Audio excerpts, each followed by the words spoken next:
Hey everybody, and welcome to I guess like a behind the scenes, how I do it, how I edit kind of thing.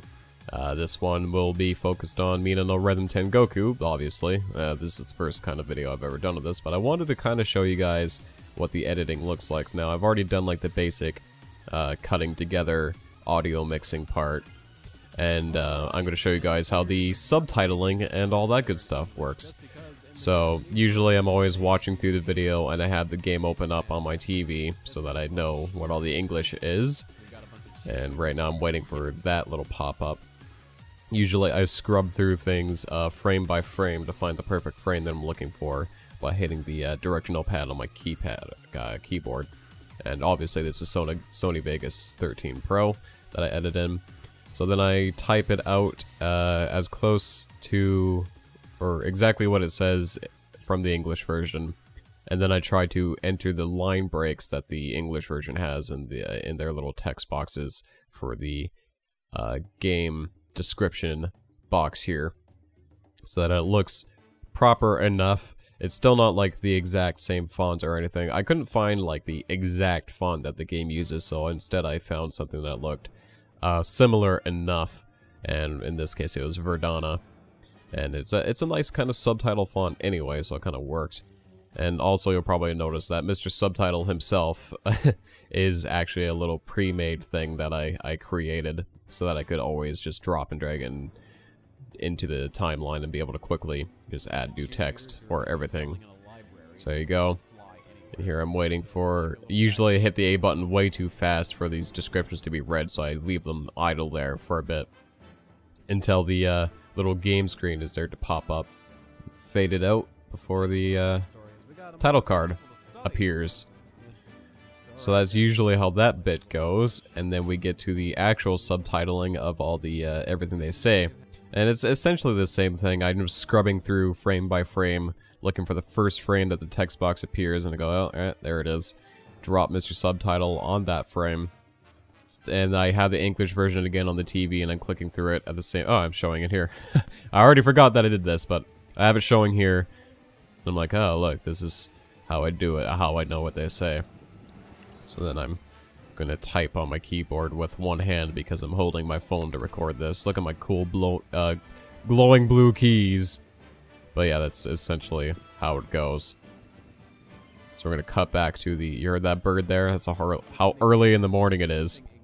But anyway, we type out what they say, and then I, frame by frame, look for the exact last frame that the text box disappears, and hit S to split the Mr. Subtitle box, and then cut out the rest of it so that it disappears, so that Mr. Subtitle appears on the first frame and disappears on the last frame, so that it looks seamless and looks like it's supposed to be there, and it looks a little bit more natural.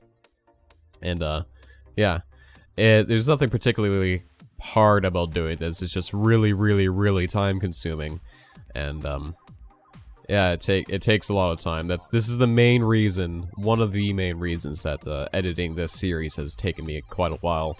And of course, some days I just don't feel like working on it because, you know, well, you guys know all those good things. So I keep doing that for every single thing they say throughout the tutorials and whatnot. So the next bit here is when I'm finished the mini game, or finished doing all the subtitling. I have to do the subtitles for the ranking screen. Usually I have to play through the minigame myself again on my TV because there are no transcribes of the minigame victory screens anywhere on the internet, so usually I just play the game again, type out what it says, make sure it's all centered and looks decent, and looks alright. Well, there's the next bit. Those things luckily have audio cues, so it's a little bit easier for me to scrub through and get the exact frame a little bit quicker than most other things I do for this. And then I type out the other part that it says, and taking my good time, making sure I'm spelling things correctly. I think I actually do have a pretty glaring spelling error in one of the videos. I don't remember which video it is, but if you guys watch through, you'll probably spot it. It's a pretty bad one. So I've been typing a lot slower a lot of the time to make sure I'm typing exactly as it says in the English version, to make sure I'm not making dumb spelling errors, because that happens a lot when you're trying to quickly edit through like a 20 to 30 minute video. Now here I'm trying to make sure that the last frame that the back screen is visible, I cut the rest of Mr. Subtitle boxes out, and then I'm going to try to make the fade match the background so that it looks a little bit natural as it goes through.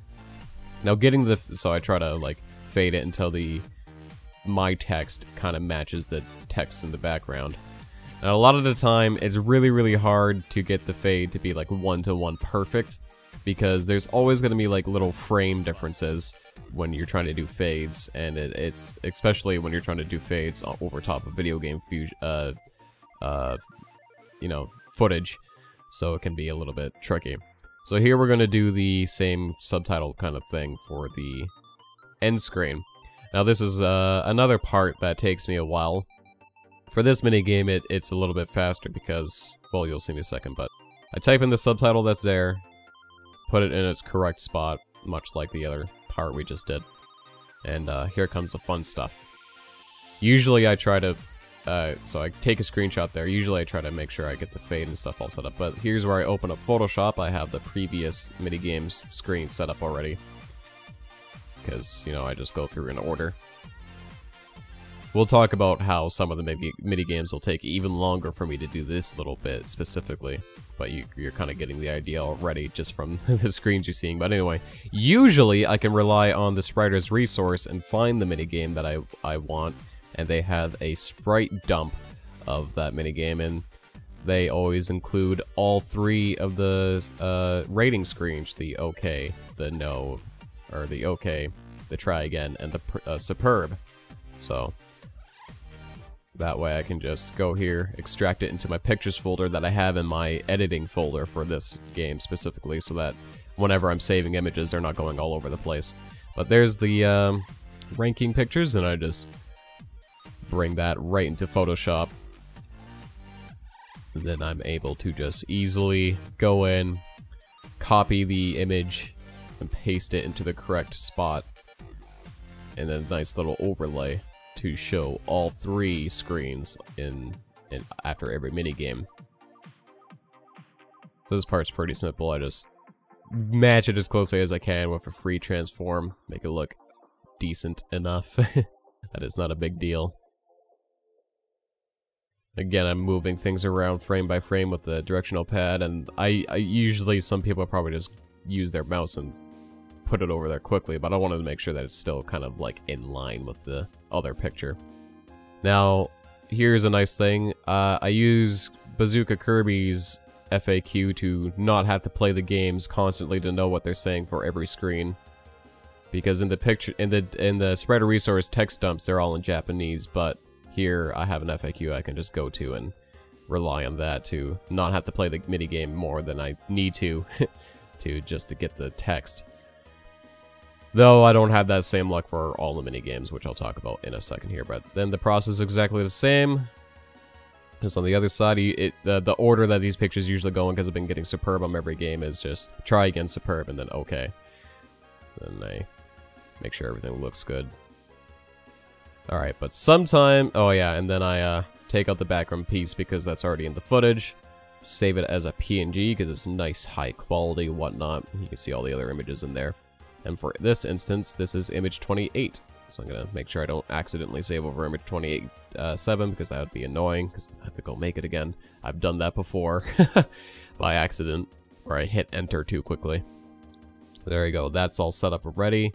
We just go back into my pictures folder, find that same image, and then drop it into Sony Vegas and overlay it on top of the footage. And that's why the transparent background is there, so that it doesn't cover anything else up. And then I do the fade again. Usually I had the fade set up and ready so I don't have to do it for both the pictures and the text here, but I didn't this time because I wasn't thinking about it. So then I quickly go by frame, scrub through it, and it's the same process as how I do the fade out with the other stuff.